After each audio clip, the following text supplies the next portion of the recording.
اذا مرتك مازال ما وصلتش 50 سنه اعرف بلي جسمها يحتاج الحديد كتر منك. علاش؟ بسبب الدوره الشهريه اللي تخلي جسم المراه ينقص من الحديد، وهنا يلزم التعويض. دوكا اذا داير في بالك باللي راح تسلك كي تجيب لها العدس ولا الحميصه ولا السلق ولا مام البيطراف، راك غلط.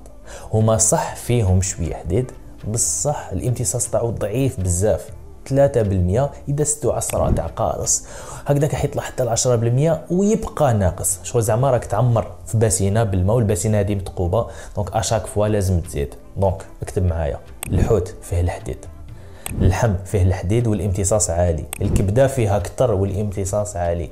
الله غالب ماشي انا، دونك لا تشوفيها بهذه الطريقه. دوكا يفو سافوار كو جوست ماشي كل يوم، ولكن 2 مرات حتى 3 مرات في السمانه بكميات بيان سور مضبوطه على حسب الجيب. دوكا كي تطفر راح يولي عندها فقر الدم، راح تعيا بزاف وما تقدرش تكون على اوتور يعني في الحياه اليوميه، وراح تعشي يعني تروح تشري دواء وتشري بزاف امور واحد اخرين، وراح تخسر لك المزاج تاعك. معناتها ما فيها والو. ديجا المأكولات هادو صحيه، دونك ملاح ليها وراح تاكلهم انت تاني، دونك ما كان نشكيو بزاف. تدخلوا للابيو تاعي تلقاو رابط، تدخلوا ليه تقولوا بلي انا ماشي روبوت، تاكدوا التصويت وان شاء الله نفرحكم بالفوز.